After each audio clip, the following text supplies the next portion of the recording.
America, Israel సాగిస్తున్నటువంటి Iran దురాక్రమణలో చాలా కీలక పరిణామాలు జరుగుతూ ఉన్నాయి.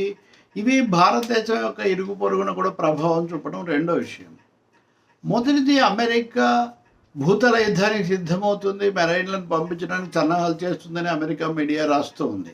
దానికి తగినట్టే ఇరాన్ కూడా స్పందించింది. వాళ్ళేమో ఒకవైపున చర్చలు, శాంతి సంప్రదింపులు అంటారు, కానీ రెండో వైపున యుద్ధము, దాడిని తీవ్రం చేస్తున్నారని చెప్పి ఇరాన్ అధికారికంగా స్పందించింది. మమ్మల్ని ఏం చేయలేరు, మేము సిద్ధమవుతున్నామని. మూడోది, యెమెన్కు చెందినటువంటి హౌతీ రెబెల్స్, వీళ్ళు షియా తిరుగుబాటుదారులు. వాస్తవానికి వాళ్ళ అసలు పేరు హసన్ అల్లా. ఆ గ్రూపును ఇరాన్ సమర్థిస్తుంది, వాళ్ళకు మద్దతు ఇస్తుంది తిరుగుబాటులో. సో వాళ్ళు కూడా యుద్ధంలో ప్రవేశించి ఇజ్రాయెల్ మీద మొదటి మిసైల్ వేశారు. ఇది కొత్త పరిణామం. అలాగే అమెరికాకు చెందిన అవాక్ విమానాన్ని కూడా మేము పడగొట్టామని ఇరాన్ ప్రకటించింది. ఈ విధంగా ఇరాన్ వైపు నుంచి దూకుడు చాలా ఎక్కువగా ఉంది. అమెరికానేమో పరస్పర భిన్నమైన సంకేతాలు ఇస్తుంది, మేము సిద్ధమవుతున్నామని మీడియా రిపోర్ట్స్ అమెరికా ఏమో మాట్లాడుతుంటే. కానీ ఈ విషయంలో భారతదేశం యొక్క పాత్ర, భారతదేశం యొక్క ఆసక్తి ఏంటి అని మనం చూస్తే, పాకిస్తాన్ చాలా దూకుడుగా ఈ చర్చల ప్రక్రియ అంటూ ఒకటి ప్రారంభిస్తుంది, సంప్రదింపుల ప్రక్రియ అని. ఇంకా చెప్పాలంటే పాకిస్తాన్ వేదికగా ఒక ఇస్లామిక్ అలయన్స్ ఏర్పడుతుంది అని ఇప్పుడు అల్ జజీరా వారు చెప్తూ ఉంది. పాకిస్తాన్ ఉప ప్రధాని అలాగే విదేశాంగ మంత్రిగా ఉన్నటువంటి ఇషాక్ ధర్ సౌదీ అరేబియాలో నిన్న మొన్న మాట్లాడారు. ఆ తర్వాత ఈరోజు చాలా 3 దేశాల నుంచి పాకిస్తాన్కి వాళ్ళంతా వచ్చారు. ఈజిప్ట్ విదేశాంగ మంత్రి బిదర్ అబ్దుల్ టీ, అలాగే టర్కీకి చెందినటువంటి విదేశాంగ మంత్రి హసన్ ఫిదాన్, సౌదీ అరేబియా విదేశాంగ మంత్రి Faisal bin Farhan Ali, Pakistan మంత్రి సరే వీళ్ళందరూ కలిసి సంప్రదింపులు జరుపుతున్నారు. ఎట్లా దీన్ని యుద్ధాన్ని ఆపాలి, ఆ చొరవ మనం తీసుకోవాలి అని. దానికి తగినట్టు ఇరాన్ ఏం చేసిందంటే, హార్మోజ్ జలసంధిలో ఒక 4 పాకిస్తాన్ చమురు నౌకల యొక్క సేఫ్ ప్యాసేజ్, అవి సురక్షితంగా వెళ్ళడానికి సహకరించింది. సో మేము కొంచెం బ్రేక్ త్రూ తీసుకొచ్చాము, కొంచెం మధ్యలో వెసులుబాటు తెచ్చామని చెప్పడం కోసము, ఆ సంకేతాలు ఇవ్వడం కోసమే ఇలా జరిగింది అని కూడా భావిస్తున్నారు. ఇరాన్ అధికారికంగా మేము సంప్రదింపుల్లో పాల్గొంటామని చెప్పకపోయినా, ఇస్లామిక్ అలయన్స్ లేదా పాకిస్తాన్తో ఉన్న సంబంధాల రీత్యా వాళ్ళ విదేశాంగ మంత్రి అర్గాచి, ఆయన పాకిస్తాన్ మంత్రి ఇషాక్ ధర్తో ఆయన మాట్లాడుతూ ఉన్నారు. రాబోయే రోజుల్లో ఇది ఏమవుతుంది, ఏదైనా ఒక ఇది వస్తుందా, బ్రేక్ త్రూ, అమెరికా బెదిరింపులు విఫలమవుతాయా, ఇలాంటి సందేహాలు అంతర్జాతీయ పరిశీలకుల్లో ఉన్నాయి.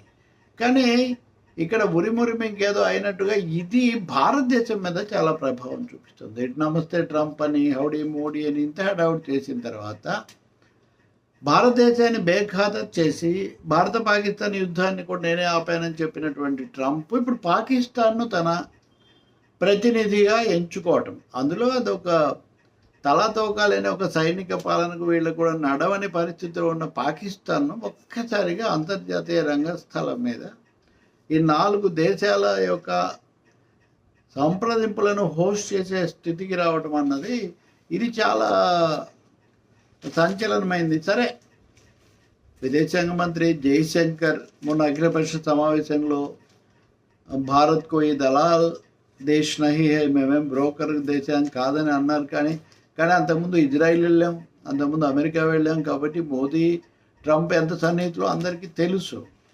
ఇంత విశ్వగురు అని ఆయన బిరుదు, ఆయన స్వయం ప్రకటిత విశ్వగురు, ఎప్పుడూ వాళ్ళు అదే ప్రచారం చేస్తూ ఉంటారు. మరి అంత విశ్వగురువు ట్రంప్కు చాలా అతి సన్నిహిత జిగ్రీ దోస్తుగా ఉన్న మోదీ ప్రభుత్వాన్ని కాదనే రోగ్ స్టేట్ అని చెప్పేటటువంటి పాకిస్తాన్తో దాన్ని ఎందుకు ఎంచుకుంది అమెరికా, ట్రంప్? ఇది పెద్ద ప్రశ్న. సో ఇది విదేశాంగ మంత్రిగా ఉన్న జైశంకర్ వైఫల్యము. ఆయన బాగా మాట్లాడగలడు కాబట్టి మొన్న కూడా ఆయన ఏదో వాక్చాతుర్యంతో అటు ఇటు తిప్పి ఏం మాట్లాడినా కానీ విదేశాంగ మంత్రిగా జైశంకర్ ఘోరంగా విఫలమయ్యాడు. ఈ మాట నేను చెప్పట్లేదు. At cross roads of global trust అనేది Prabhu Chawla, Indian Express most cheap train అలాగే బీజేపీ ఎస్టాబ్లిష్మెంట్కి బాగా సన్నిహితుడు. అప్పుడప్పుడు మోదీ మీద విమర్శనాత్మకంగా రాస్తుంటారు, కానీ వెరీ వెల్ ఇన్ఫార్మ్డ్ సీనియర్. ఈయన రాస్తున్నారు, జైశంకర్ ఘోరంగా విఫలమయ్యాడు.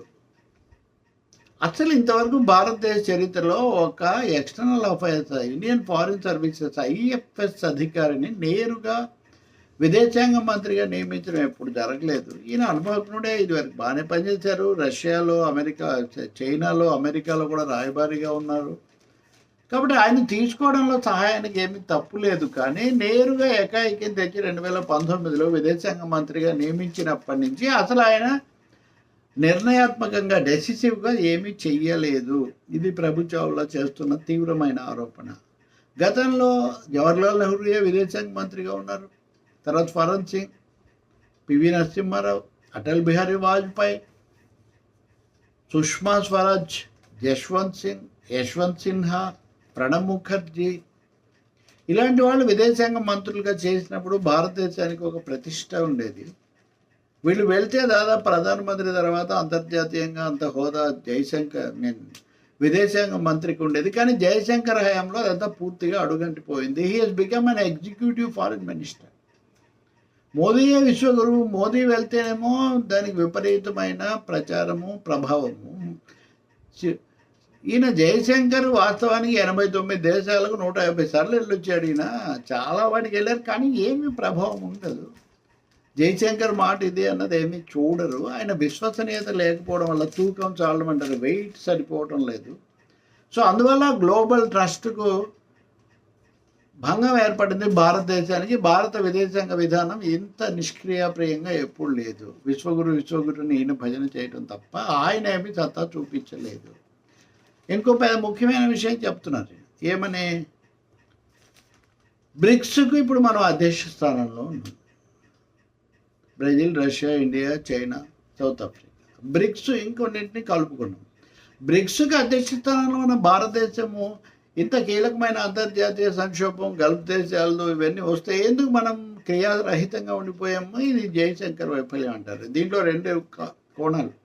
ఒకటి జయశంకర్ వైఫల్యం, 2 మోదీది కాదు, ఇది జయశంకర్ది వైఫల్యం అని చెప్పే ఒక ప్రయత్నం. ఏం చేసినా సరే ఈ కథనం ఇది విదేశాల్లో ఇతర చోట్ల కూడా కొన్ని ఇలాంటి వ్యాఖ్యలు వస్తున్నాయి. చాలా సందర్భాల్లో మనం విదేశాల్లో సంక్షోభంలో పడి అప్పటికప్పుడు ఏదో బయటపడుతున్నాం.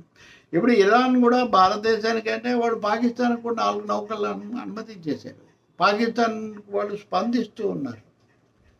పైగా భారతదేశం తగినంతగా మా పట్ల స్పందించలేదు, ఖండించలేదు అనే ఒక అసంతృప్తి కూడా ఇరాన్కు ఉండిపోయింది. ఈ గజిబిజి తికమక ఇదంతా రావడానికి ఒకటి జయశంకర్ కెరీర్ డిప్లొమాట్ తప్ప పొలిటికల్ హెవీ వెయిట్ కాకపోవటం, ఆయనకు అసలు ఆ దృష్టి లేకపోవటం, చెప్పింది చేస్తారు అనే నమ్మకంతో అందుకోసం పెట్టుకున్నారు మోడీ, కానీ ఆయనకి ఏం చేయలేదు. తీరా అది కూడా విఫలమైపోయింది ఇప్పుడు. సో అమెరికా ఎస్టాబ్లిష్మెంట్ కూడా మారిపోతున్న, లేదా ఒక విధంగా కుదిపివేయబడుతున్న పరిస్థితిలో భారత విదేశాంగ మంత్రి కూడా బహుశా రేపు మోదీ మంత్రివర్గ పునర్వ్యవస్థీకరణ అది ఇది చేసినప్పుడు తప్పకుండా జయశంకర్ను తొలగించవచ్చు, మార్చవచ్చు అని భావిస్తున్నారు.